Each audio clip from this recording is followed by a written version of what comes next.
Hey friends, so here's the 10-minute update. I did this once already in the last hotel I was in, but the fact that that place was so disgusting really distracted me from being able to actually do a proper 10-minute update. So first off, obviously, switched hotels. That was the biggest event so far of this entire journey. 2 days ago, I left Seattle and I've been driving across the country to get to Maryville, Missouri for my first ever full-time teaching professorship as a graphic design professor at Northwest Missouri State University. So here we go, 10-minute update. Let's talk about what just happened first.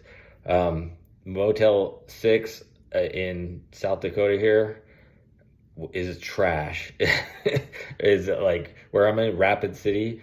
It was the most disgusting thing. I have video of it. You saw, I think in my short video, I shared a little bit about how disgusting it was.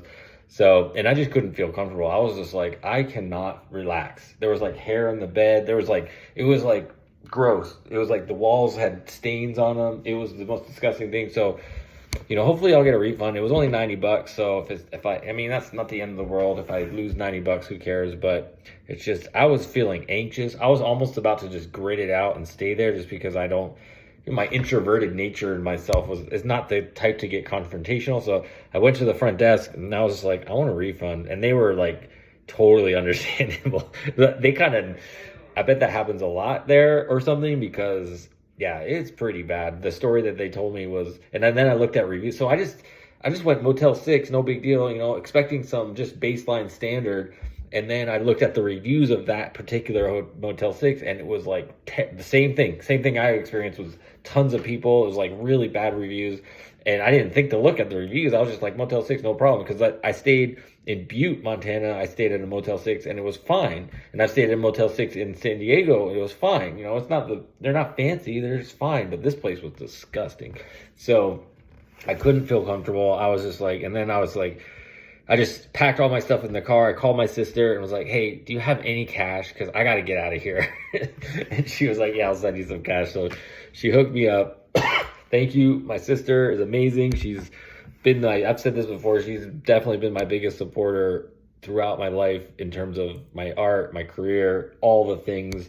She's really got my back. So I have to figure out a way to repay her in the future. So hopefully once I get my job, I'll definitely be sending her some money to help out and whatever else she might need. So that's the story of the immediate story. So we've been traveling. I wanted to I haven't done a 10-minute update for a while. The first thing I'm going to do when I get to my new place in Missouri is I'm going to do a full comprehensive audio podcast, video podcast. I'm going to record a video for YouTube, but it's just basically going to be a podcast where I'm just going to free flow everything about how I got the job, my thoughts around the job, my thoughts around everything. Like everything's going to be covered. So look out for that. It'll be on my YouTube channel. And yeah, that's coming up.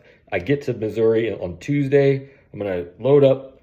I don't have a lot of stuff, so I'm going to load it all into my apartment, and then I'm going to set up for my video making, podcast making, and just record the podcast because there's so many thoughts I have about this experience that I want to get down and share with you.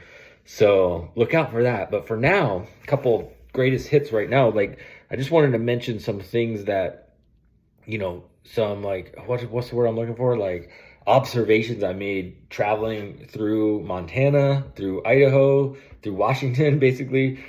First observation is Montana is a spectacular state. I need to go back and visit and go camping and do stuff.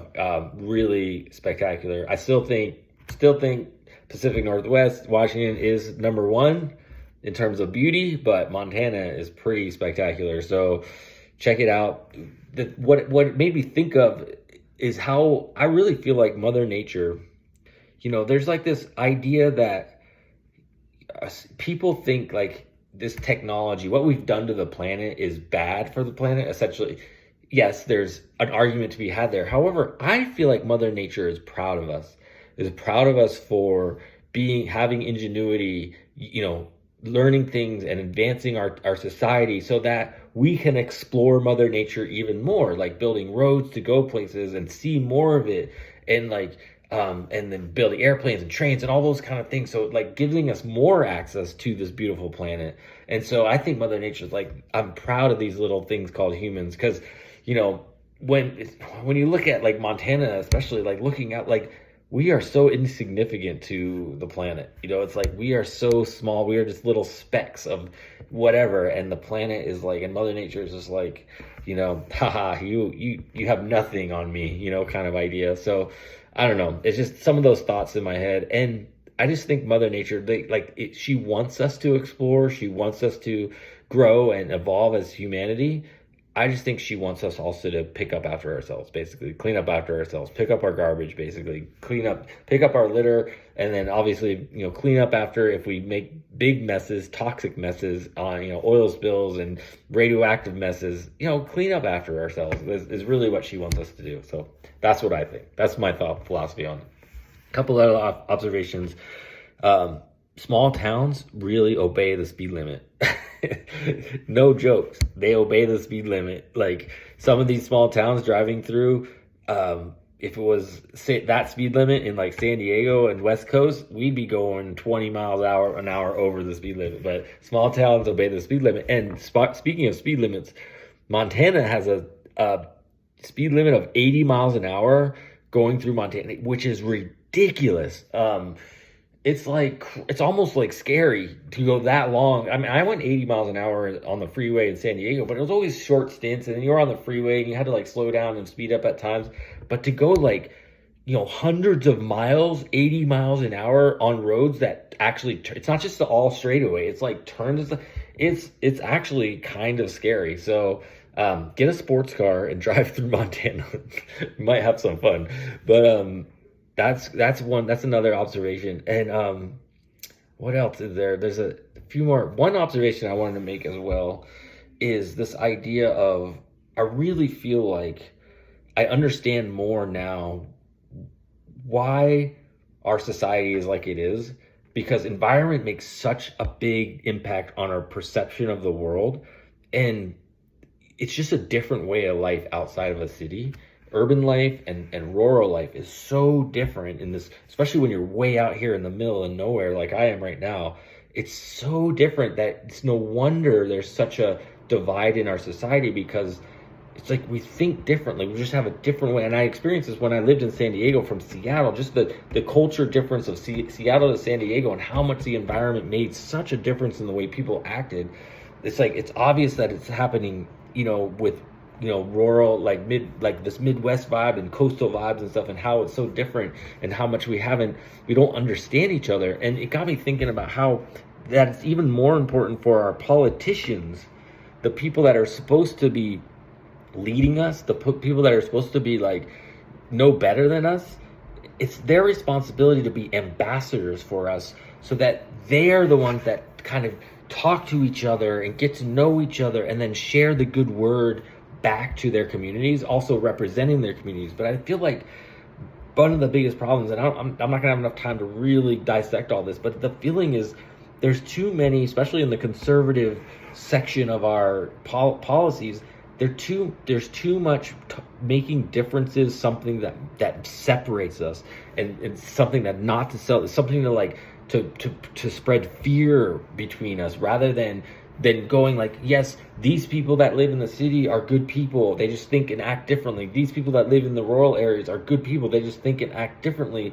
And they have to bring us together and share the good word, and share in what makes us similar, and what are the things that we're, I don't know, concerned with, that we, you know, they advocate for, but not to put a wedge between us to divide us. And I feel like that's what's happening too much in our society. And I will say one thing as well, that people that live out in rural areas, it's just clear that you're just intrinsically less educated. And I don't say that to be mean, it's just facts, because you're not exposed. Like when you're in the city, you're exposed to something different every single day, and you have to accommodate that idea. When you're out in the rural areas, you are exposed to one thing pretty much all the time. And just the fact that you don't have that exposure to different ideas on the daily, like every single second, really impacts your ability to have empathy for the world. And so, and then just your overall street smarts, your education is lower. So